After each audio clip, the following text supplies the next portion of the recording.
Welcome to Regulate and Rewire, an anxiety and depression podcast where we discuss the things I wish someone would have taught me earlier in my healing journey. I'm your host, Amanda Armstrong, and I'll be sharing my steps, my missteps, client experiences, and tangible research-based tools to help you regulate your nervous system, rewire your mind, and reclaim your life. Thanks for being here. Now let's dive in. Welcome back. Today we're going to chat about nutrition and its impact on mental health, specifically because this is an anxiety and depression podcast, specifically on how nutrition can impact symptoms that we label as anxiety or depression. And we're going to walk through a lot of some basic mind-body physiology pieces. And just a reminder, in case you're tuning in for the first or one of the first times, today's conversation is part 6 of an 8-part series that's called the Essential 8 series. With each of these episodes, I am diving into different research-supported habits that heal. These are all key pillars and components to more regulated living that we at Rise as We, which is my mental health coaching practice, support our clients with every single day. Now, before we jump into a conversation on nutrition, I want to just get really clear on a few things. Number one is that talking about food and nutrition can be really triggering. There's a lot of really toxic messaging out there, diet culture, and I want to acknowledge that I know each of you listening has a very different relationship with food, different history around food, different preferences towards food. So just acknowledging that, number one, this is a really personal and nuanced topic. And within that, the fact remains that there is mountains and mountains of research informing us about some key ways that food and nutrition play a role in potentially exacerbating or supporting our healing when it comes to our mental health. And if you don't know what you don't know. So if you don't know some of the ways that blood sugar or gut health or nutrient deficiencies may be exacerbating symptoms of anxiety and depression, well, then you don't have that information to help you put some of the pieces together in your healing journey. And so there is going to be an element of just, hey, did you know? Have you considered? Does this help you put some pieces together with your symptoms with today's conversation? Also, in talking about food and nutritionally dense food and high quality food, I also want to note that I am not tone deaf to accessibility points around food. Grocery store prices increasing, cost of living increasing, and so acknowledging that, and even still, I think it's important that you're taught the basics around food science and our physiology and the context that foods can play a role in mental health symptoms. So just also acknowledging that caveat that I understand that all of you listening are in different places in life. And not only do conversations around food and accessibility have to do with income and money, but also time, because I have been in seasons of my life where maybe the financial resources were there to feed myself a certain way, but the energetic capacity wasn't. There have been seasons of deep grief where eating anything at all was a big victory. I was not even for a second considering whether what I was eating was spiking my blood sugar or whether it was good for my gut health. I was in a place where my capacity was so low that eating anything at all was a victory. So again, contextualizing this conversation to, I want to present you with some research, some information, and it is your job to personalize and filter what serves you. And I think the last big kind of caveat and disclaimer to this conversation is simply a reminder that I am not a registered dietitian. I am not a nutritionist. I don't, in fact, have any formal or professional education in the world of food science or nutrition of any kind. What I am good at, what I am really good at, is looking at complex research, its jargon, and regurgitating it into human speak. And that's what I plan to do today. Another thing I'm really good at is talking to a lot of other mental, physical health professionals, taking that information and putting it and piecing it together. So do not take anything that I offer here as gospel. I am simply going to share with you what I've interpreted a lot of data and science and professional conversations to mean. And I invite you to figure out how this applies to you personally based on your specific nutritional preferences or needs. So for this conversation, I want to invite you to put on that detective hat, to really put on your coat of curiosity and just reflect on how the foods that you're eating might play a role in mental health for you.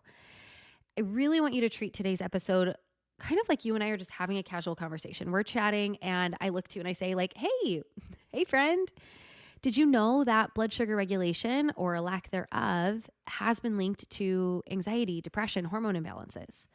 Did you know that your gut is often referred to as your second brain, and that research shows that our emotions play out in our gut, and that gut issues can exacerbate or even cause symptoms of anxiety or depression? Did you know that the quality and quantity of the food that we eat matters? That if you're under eating or under-nourishing yourself, then that nutrient deficiency also reads as threat and adds stress to our nervous system, can keep us living in states of fight, flight, or shutdown. And when I ask you those questions, you might look at me in awe and wonder and reply, oh my gosh, Amanda, I didn't know. Tell me more. So that's what this conversation is about. It is the tell me more. And we're going to chat through blood sugar, mind-gut connection, and different nutrients as the primary topics of this conversation. And with each of these topics, I am going to review some of what the research tells us.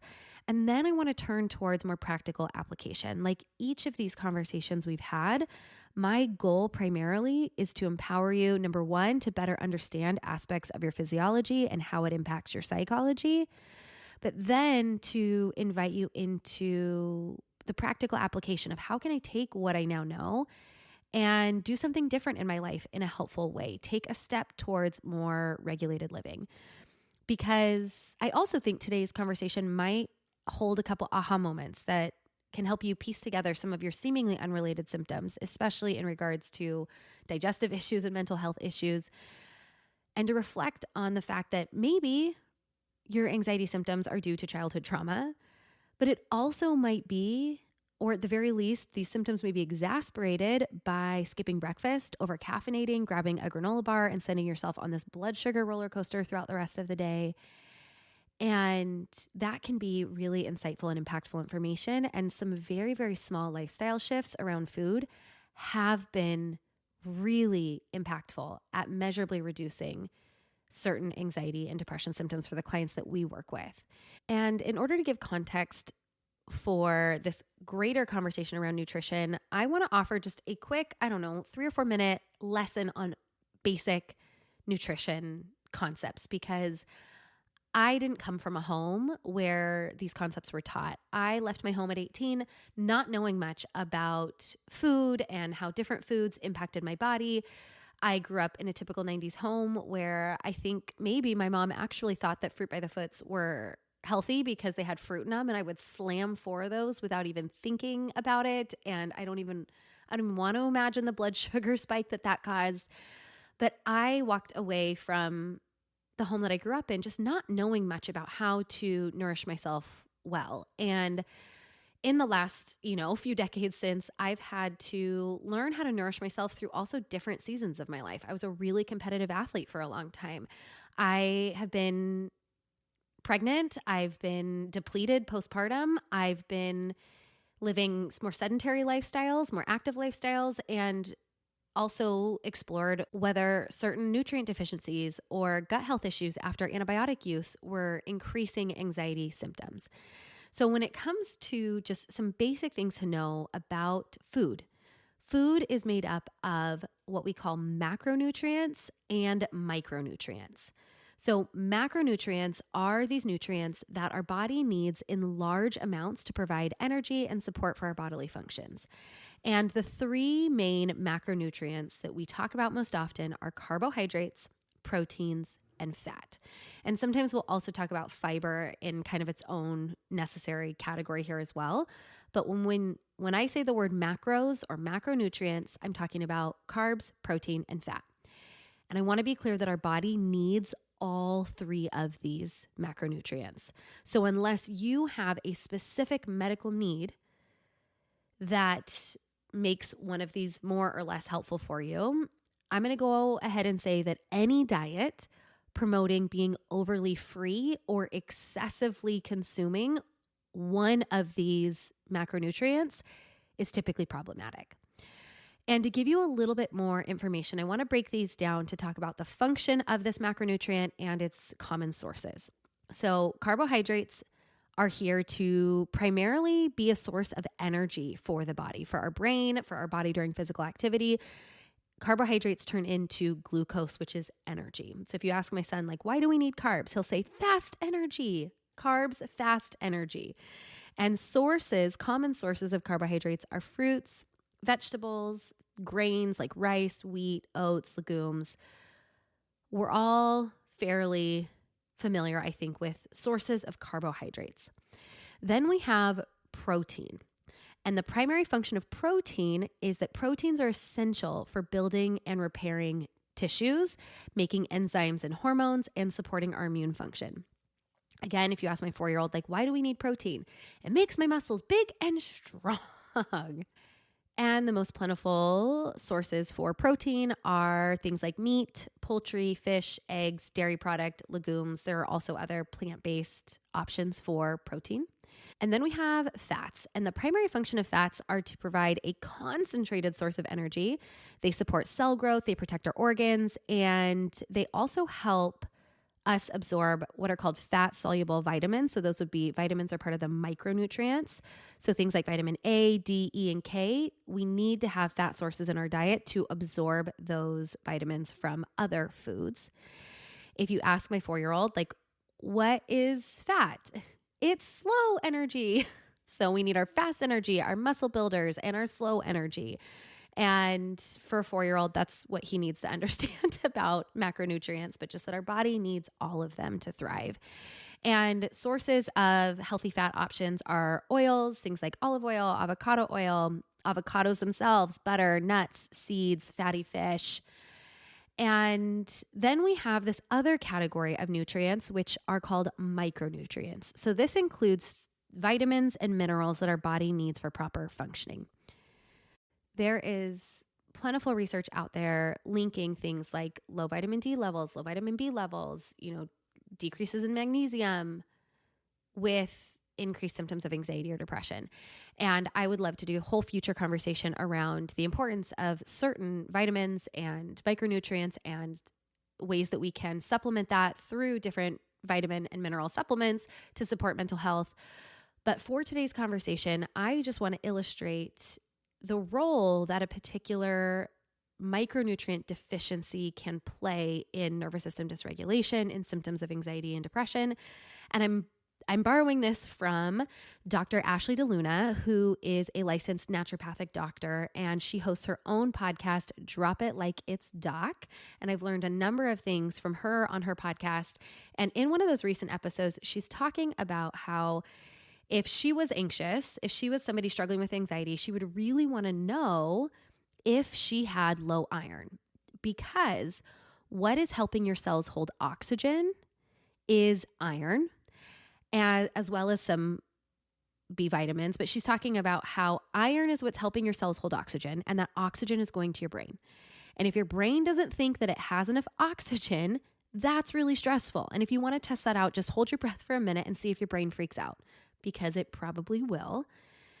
And so if you are somebody who does not eat red meat, if you are plant-based, if you have really heavy periods, if you are iron deficient for any reason, your brain is perceiving that there is an issue, at least in some way, a low-grade issue all of the time, causing your anxiety. And so adjusting your iron levels could be really, really life-changing.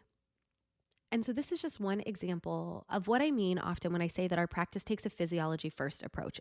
I know that perfectly dialing in your macro and micronutrients may not be the cure-all for your anxiety or depression, but if you are deficient, excessively deficient in certain vitamins or minerals, that is going to read as threat.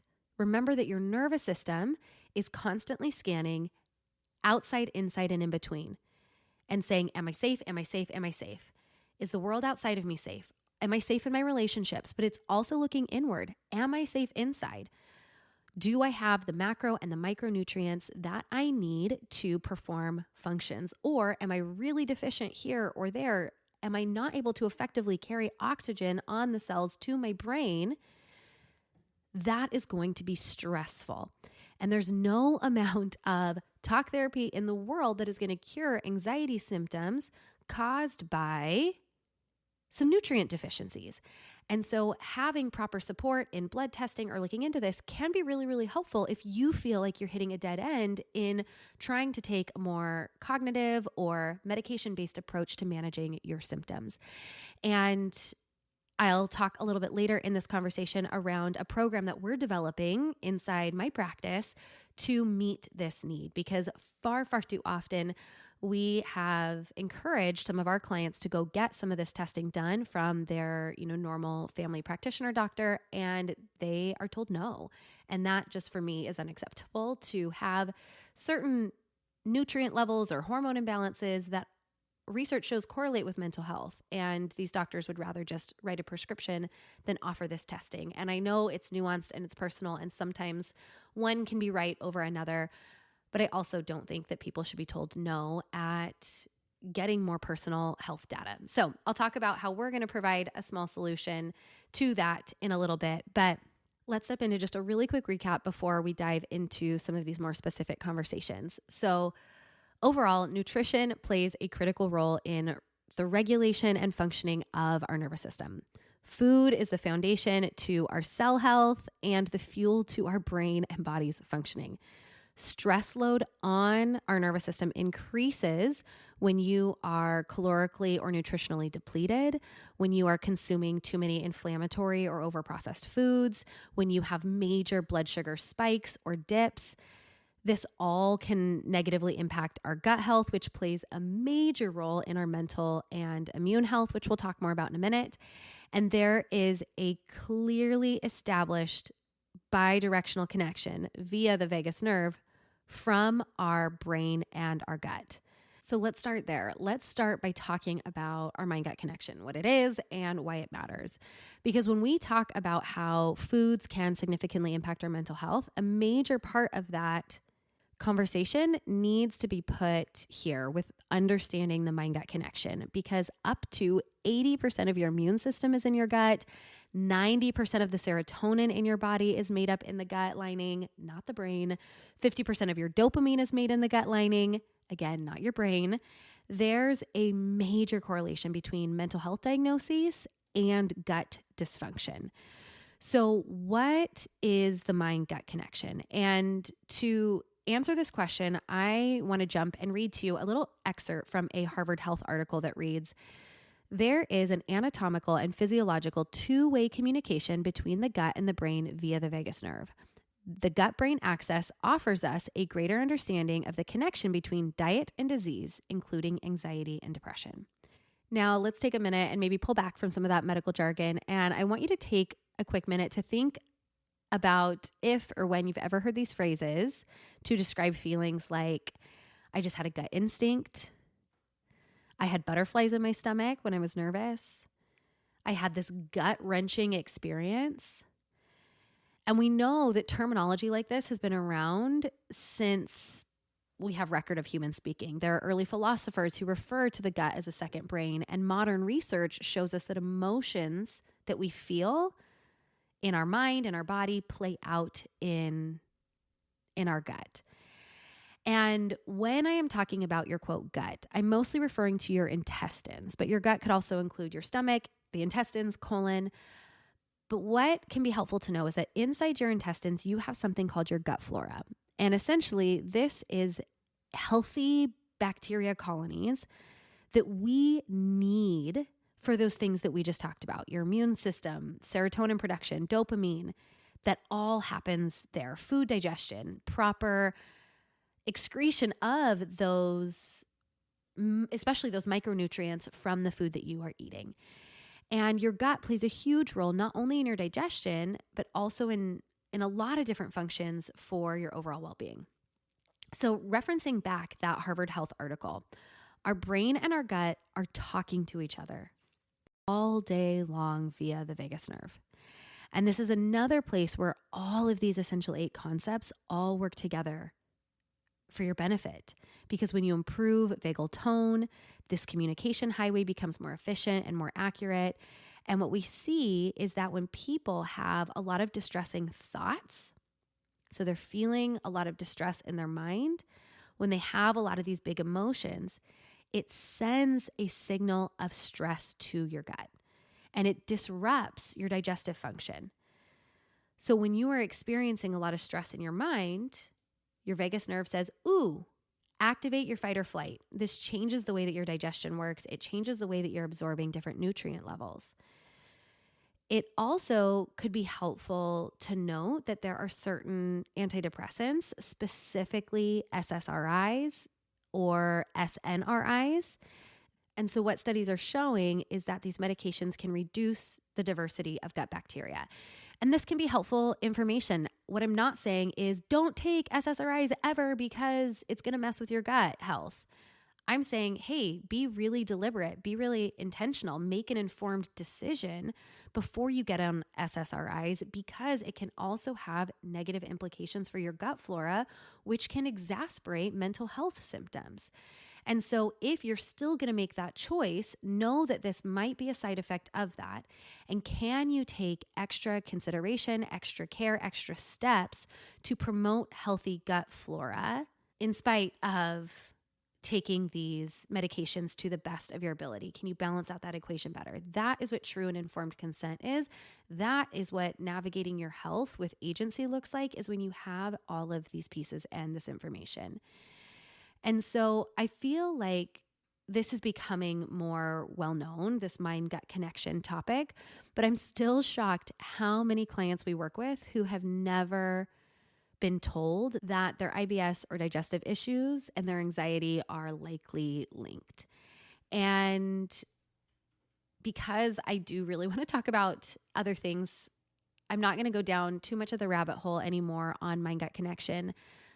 We will likely have a future full episode talking more about this because there are so many wonderful things to understand about this mind-gut connection. But what I want you to know and take away from this right now, for the sake of today's conversation, I just want to put it on your radar that your gut and your mental health are highly correlated. And when you are spending a ton of time in a fight or flight response, it's going to mess up your digestive system. When we're in a sympathetic activated state or even that dorsal vagal shutdown state, our digestive system operates differently. And it's because the proper breakdown or the perfect ideal breakdown of your food isn't necessary when you're truly needing to fight or flee, or when your system needs to just shut down from overwhelm. And if you are somebody who has a lot of food sensitivities or intolerances, if you have IBS or regularly struggle with things like diarrhea or constipation or bloating, then this may be something that you want to take a deeper look into. And when it comes to optimizing mind-gut connection, eating mostly healthy most of the time, consuming probiotics or fermented foods can really promote a healthy gut flora. Avoiding antibiotic use whenever possible, because that also decimates your gut flora. Mindful eating, stress management, regular physical activity, all of these things that are also wrapped into so many other parts of this Essential 8 series are helpful. And if your digestive issues are extreme, what does it look like to find a, functional medicine practitioner who is going to help you assess the current state of your gut flora and really work with you to heal your gut as a way of also helping to heal anxiety or depression. So let's now move this conversation to chat through blood sugar regulation and to answer the question, what does the research have to say about the impact of blood sugar regulation on anxiety or depression symptoms? What is blood sugar? What does it mean to be regulated or unregulated? And I think when we talk about blood sugar, it's really common to think about diabetes. But every human, diabetic or not, should understand blood sugar regulation and its implications for mental health. Because how many of you listening, and let's be honest in the way that we reflect this is a judgment-free space. How many of you listening skipped breakfast this morning? And worse yet, how many of you skipped breakfast or have ever tried to make the argument that coffee was breakfast? I once had a client try to make a case that because they mixed collagen protein powder into their coffee, that counted as breakfast. And that was a hard no from me. But here's a mini lesson and introduction to blood sugar. Things that can cause our blood sugar to spike are carbohydrate-rich meals or snacks. So breads, pasta, fruit, sugary snacks, soda, all of these can cause a really rapid increase in our blood sugar levels, especially if they are consumed on their own. And more on that in a minute.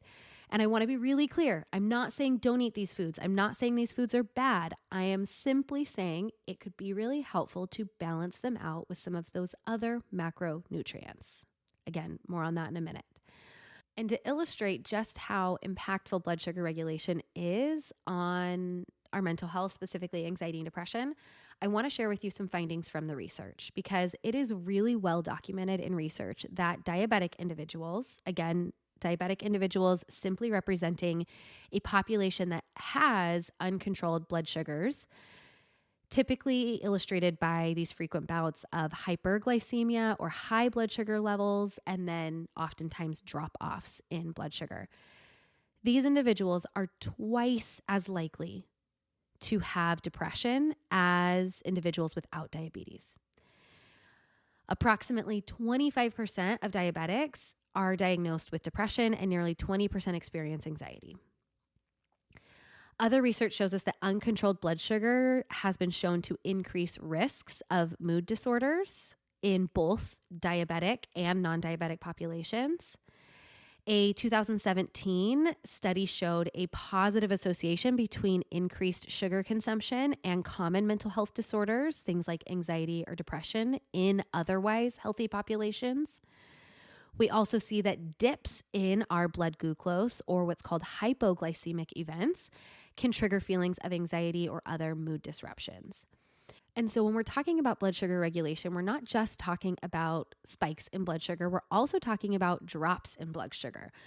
And what can cause drops in our blood sugar levels are things like skipping meals or fasting, intense physical activity without food, consuming alcohol, especially on an empty stomach, because this can interfere with your liver's ability to release glucose into the bloodstream. And the biggest culprit here is when we experience sharp spikes and then quick drop-offs. And that's what I want to talk a little bit more about, because this is the blood sugar roller coaster that I rode for many years unknowingly, that our clients are riding unknowingly, that I think many of you may be riding unknowingly, that could be exacerbating some of your mental health symptoms. So what's helpful to know here is that where there is a quick spike in blood sugar, often follows a quick drop off of blood sugar. And when we experience that quick drop off, that is when we can experience an onset of quick panicky anxiety, fatigue. It's when we may feel hungry even though we just recently ate. So picture this. There's a person. This person skips breakfast. Mid-morning, they grab a granola bar or a bagel. Then at lunch, they eat a sandwich and have a soda. About mid-afternoon, they grab a banana for a snack. A few hours later, they have pasta for dinner. Now, you may be thinking, Amanda, what's the big deal? Like, this is me on an everyday basis. Quick breakfast, sandwich, soda, banana for a snack, pasta for dinner. There's nothing glaring about this if you don't understand blood sugar and blood sugar regulation and how it works. When this person woke up, their blood sugar was likely low. A granola bar or a bagel, or think about any easy breakfast foods, pancakes, waffles, cereal. These are all usually carb heavy breakfasts, and carbohydrates are sometimes almost the only macro, or at least the very major macronutrient offered in those food groups. So when you grab a granola bar or a bagel or even just a bowl of oats, which is marketed as a really healthy breakfast option, but it spikes your blood sugar a ton, this leads to I'm going from really low because I woke up and I've been fasting all night while I was sleeping. I'm quickly going to spike my blood sugar, which is also going to lead to a quick drop off. And then I'm going to eat a sandwich, which, especially if there's a lot of meat in that sandwich, that could be pretty blood sugar neutral. There's carbohydrates from the bread, there's protein from the meat, there's probably some fats in some of the condiments or cheese that's on the sandwich. But then you also have a soda, which maybe leads to that spike. And then there's the snack, a banana, while healthy, right? That's fruit. There's a lot of vitamins and things that we need in that. When you have snack options that are still exclusively a carbohydrate, it spikes your blood sugar, leading to another quick drop off. And then if you have dinner, that's a lot of bread or pasta or potatoes, we're spiking our blood sugar with that big carbohydrate heavy meal again, and it's going to drop off before we go to sleep. So if you are somebody who feels exhausted by 2 p.m., you struggle to focus in the afternoon at work, maybe it's because you're not sleeping enough, maybe it's because your general stress load is too high. It also could be because you've been riding this blood sugar roller coaster of peaks and drop-offs all day long. And so what I want to offer you now is how this could look instead. Because that's what I want you to take away from these conversations is like, okay, Amanda, if you identified with that person, what could this look like instead? And here is what I prioritize personally and what we often support our clients in doing as well nutritionally is to think about in any given day, 3 balanced meals and 2 or so balanced snacks. And so what do I mean by balanced? That means that rarely, if ever, is it a carbohydrate only or carbohydrate predominant meal. So what this could look like is if you're going to grab an apple for a snack, amazing. Can you also eat a cheese stick or some deli meat with that? Because we want that carbohydrate is great. We want that energy. But to balance out that, the macronutrients that are pretty blood sugar stabilizing are fats and protein. So anytime you're having a carbohydrate, can you also have another food group that qualifies as a fat or a protein, just to keep you at a more blood sugar neutral place? Now, cottage cheese is a really great snack. And I know those of you listening, you either love it or you hate it. But for the sake of giving you some snack ideas, a snack that I'm really into right now are those like thin pretzels and then using those to dip into cottage cheese. Love it. But when you are going to eat, whether it's a meal or whether it's a snack, can you say, okay, if there's a carb, if I'm grabbing fruit, if I'm grabbing chips, if I'm grabbing a piece of toast, can I also check a couple of the other macronutrient boxes? Protein and fat, or at least protein or fat to pair with that carbohydrate is going to help you stay more blood sugar neutral. Another shift that has made a huge difference for many of our clients is prioritizing a high protein breakfast, especially our clients who had a habit of skipping breakfast. And so what this can look like is eggs, Greek yogurt. The doctor I'm currently working with, she often promotes having dinner for breakfast. What does it look like to make your breakfast plate look like dinner plate? We don't have to subscribe to traditional breakfast foods that are almost always really carbohydrate heavy. So maybe taking a moment to pause and think, like, what would it look like for me to prioritize a new way of doing breakfast? So really what I want you to take away from this part of the conversation is that blood sugar regulation matters, and to be curious about whether it might be playing a role in some of your anxiety or depression symptoms. Are you noticing in the afternoon, or could a blood sugar drop off be the reason for this like unexplained, mysterious, panicky anxiety you get in the afternoons? I don't know. But what we do know is that blood sugar fluctuations significantly impact mental health. Sugar crashes lead to irritability, fatigue, even panic attacks. Choosing balanced meals and snacks with protein, healthy fats, and carbs helps to stabilize our blood sugar. And when possible, can you limit excessive consumption of really sugary drinks, highly processed foods that cause these rapid spikes and crashes with our blood sugar levels?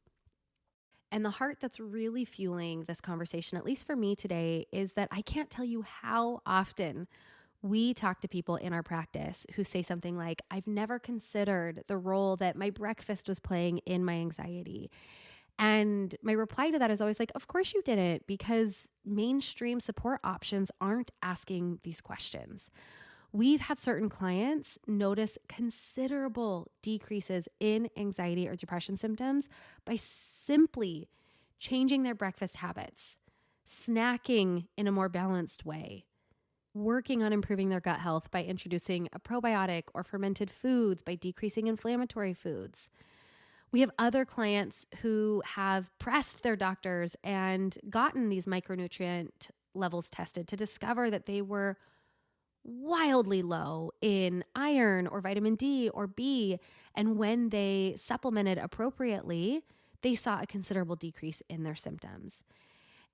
And I know I say this often, I think I've even said it in this conversation already today, but I know for many, even most of you, meeting your macro or micronutrient needs, it's not going to be a cure-all for your anxiety or depression, but it does deserve some consideration.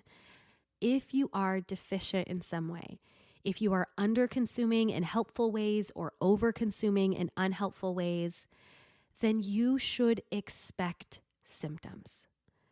Research makes it really, really clear that mental health symptoms fall on those expected symptoms lists. And I wish comprehensive physiological assessments were more routine in anxiety and depression treatment and management. I wish before anyone was put on meds that these conversations were had, that these tests were run. I also have context and understanding for why that's not always the case. But I am doing my small part in the ways that I know how by offering this education to you here on this podcast for free, to put these considerations on your radar, and like I mentioned earlier, by developing a program for my mental health practice that does run our clients through this process. And I want to offer just a quick behind the scenes about what we're working on, because I think it's really exciting. I think it's innovative, and we know it's something that people want because they keep asking us for it. And so right now in my practice, there are two ways to work with us. The first is a monthly mental health membership. And then we also have our one-on-one anxiety and depression coaching program.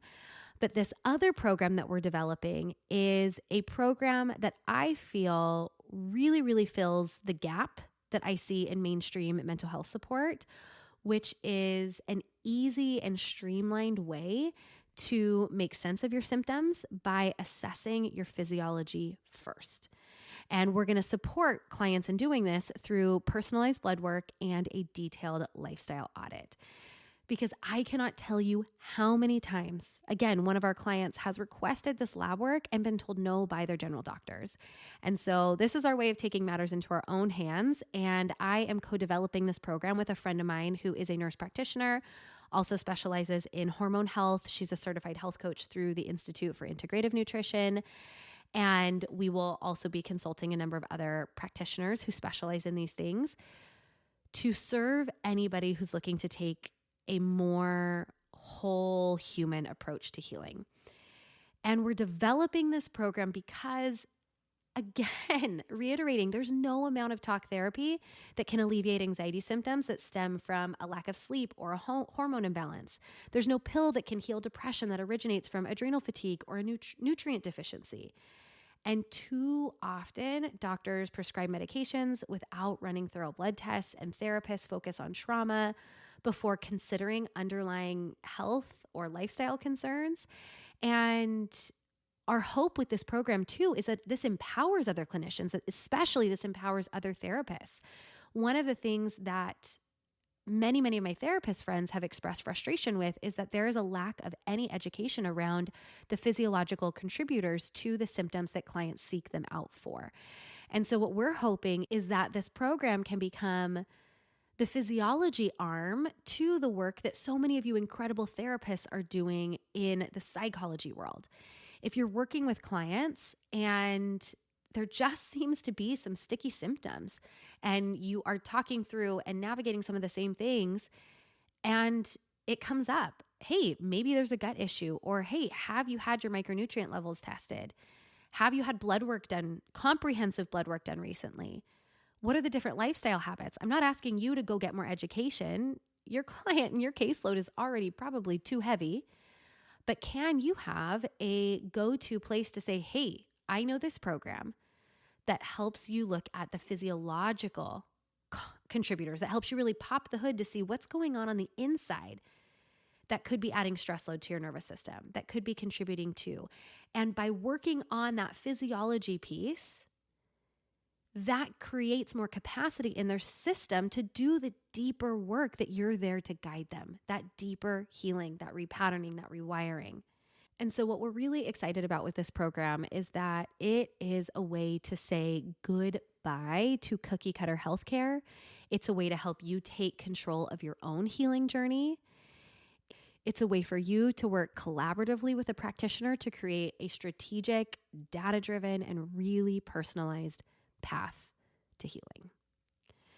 So I will drop in the show notes. Like I said, this program is still in development, but we do have a wait list that's open, and I will drop a link in the show notes for those of you who just want to learn more. If you get on that wait list, you'll be the first to know a timeline and details. And as always, my inbox is open if you've got questions. But I want to wrap this up and bring it back to today's conversation about nutrition. When it comes to nutrition, it's not about eating perfectly. Aim for mostly healthy most of the time, lots of diversity in vegetables when possible, and that is going to get you most of the way there. We have really, really resilient bodies that can absolutely eat cookies and even have a little red dye 40. And I know that's going to be really controversial for some of you listening, but in my home, I'm the primary meal prepper, and we eat mostly healthy most of the time, but I'm also not going to stop my kid from eating a bright red cupcake at a birthday party because I also want him to know that his body is really resilient and can handle all sorts of things in moderation. But it's also important to know that there are things that can contribute to and exacerbate. So if you're on a healing journey, what does it look like to take special consideration, to consider if you're eating enough, if you're eating enough diversity? Are there any vitamins or minerals that you might be deficient in? Are there certain medications that you're taking that are negatively impacting your gut health? What's the frequency of caffeine or alcohol, added sugars, inflammatory foods? Do I notice a pattern between the foods that I eat and the symptoms that I experience? And in the show notes, you'll also find a link to a totally free mini workbook that I've created that offers you some basic guidelines on ways to better nourish yourself as a means of supporting your mental health. And again, when it comes to food, it's personalized, it's nuanced, and the way that I think about, talk about, navigate food might be different than how you want to. But some of the universal truths that I want you to take away from today's conversation are here in these 3 takeaways. Number 1, mind-gut connection is well researched and established. So if your gut flora isn't healthy, then having mental health implications of that makes sense. Number 2 is that blood sugar regulation, or lack thereof, is directly linked to mood and the likelihood and intensity of anxiety or depression symptoms. And number 3 is that both macro and micronutrients matter. Consistently eating too much or too little can stress out our system, and there are certain micronutrient deficiencies that also are directly linked to symptoms that we cluster and label as anxiety and depression. So what this boils down to is the foods that we eat matter if they matter. And this was a compassionate invitation to explore the role that food or nutrition might be playing in your symptoms.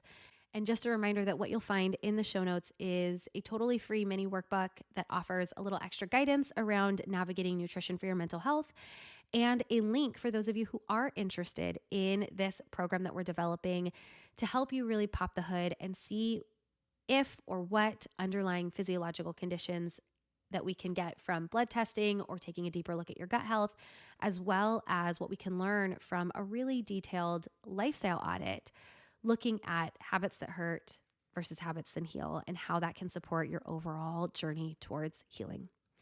All right, friends, that's what we've got today. Thanks for being here, and I'll see you next week. Thanks for listening to another episode of the Regulate and Rewire podcast. If you enjoyed what you heard today, please subscribe and leave a 5-star review to help us get these powerful tools out to even more people who need them. And if you yourself are looking for more personalized support in applying what you've learned today, consider joining me inside Rise, my monthly mental health membership and nervous system healing space, or apply for our one-on-one anxiety and depression coaching program, Restore. I've shared a link for more information to both in the show notes. Again, thanks so much for being here, and I'll see you next time.